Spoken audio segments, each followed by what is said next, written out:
ಭಾರತದ ಉದ್ಯೋಗಿಗಳಿಗೆ big news. April 1ರಿಂದ ಬದಲಾಗಲಿದೆ ನಿಮ್ಮ ಸಂಬಳದ ಸ್ಟ್ರಕ್ಚರ್. ಹೊಸ ಹಣಕಾಸು ವರ್ಷ ಅಂದರೆ ಏಪ್ರಿಲ್ 1, 2026ರಿಂದ ಬದಲಾವಣೆ ಆಗಲಿದೆ. ಭಾರತದ ಉದ್ಯೋಗಿಗಳಿಗೆ ಇದು ಬಿಗ್ ನ್ಯೂಸ್. ಏಪ್ರಿಲ್ 1ರಿಂದ ಬದಲಾಗಲಿದೆ ನಿಮ್ಮ ಸಂಬಳದ ಸ್ಟ್ರಕ್ಚರ್.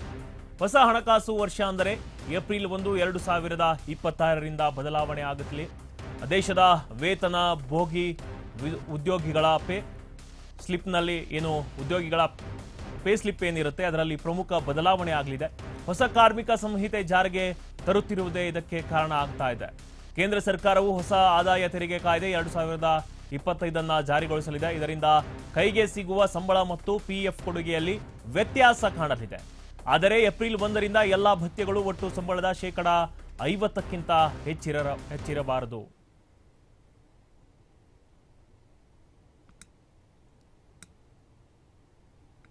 ಭಾರತದ ಉದ್ಯೋಗಿಗಳಿಗೆ ಬಿಗ್ ನ್ಯೂಸ್ ಇದು. ಏಪ್ರಿಲ್ 1ರಿಂದ ಏನು ಸಂಬಳದ ಸ್ಟ್ರಕ್ಚರ್ ಏನಿದೆ ಅದು ಬದಲಾವಣೆ ಆಗುತ್ತೆ ಅಂತ ಹೇಳಲಾಗ್ತಾ ಇದೆ. ದೇಶದ ವೇತನಭೋಗಿ ಉದ್ಯೋಗಿಗಳ ಪೇ ಸ್ಲಿಪ್ನಲ್ಲಿ ಪ್ರಮುಖ ಬದಲಾವಣೆ ಆಗುತ್ತೆ ಇನ್ಮೇಲೆ, ಅಂದರೆ ಏಪ್ರಿಲ್ 1ರ ಮೇಲೆ. ಹೊಸ ಕಾರ್ಮಿಕ ಸಂಹಿತೆ ಜಾರಿಗೆ ತರುತ್ತಿರುವುದೇ ಇದಕ್ಕೆ ಕಾರಣ. ಏನು ನ್ಯೂ ಇನ್ಕಮ್ ಟ್ಯಾಕ್ಸ್ ಆಕ್ಟ್ ಆಗಿರ್ಬೋದು, ಆಮೇಲೆ ಹೊಸ ಕಾರ್ಮಿಕ ಸಂಹಿತೆ, ಲೇಬರ್ ಕೋಡ್ಸ್ಗಳಿವೆ, ಇದನ್ನ ಜಾರಿಗೆ ತರುತ್ತಿರುವುದೇ ಇದಕ್ಕೆ ಕಾರಣ ಅಂತ ಹೇಳ್ಬೋದು. ಕೇಂದ್ರ ಸರ್ಕಾರವು ಹೊಸ ಆದಾಯ ತೆರಿಗೆ ಕಾಯ್ದೆ 2025 ಜಾರಿಗೊಳಿಸಿದೆ. ಇದರಿಂದ ಕೈಗೆ ಸಿಗುವ ಸಂಬಳ ಮತ್ತು PF ಕೊಡುಗೆಯಲ್ಲಿ ವ್ಯತ್ಯಾಸ ಕಾಣುತ್ತೆ ಅನ್ನೋದು. ಆದರೆ ಏಪ್ರಿಲ್ 1ರಿಂದ ಎಲ್ಲ ಭತ್ಯೆಗಳು ಒಟ್ಟು ಸಂಬಳದ 50%ಕ್ಕಿಂತ ಹೆಚ್ಚಿರಬಾರದು ಅಂತ ಕೂಡ ಹೇಳಲಾಗ್ತಾ ಇದೆ.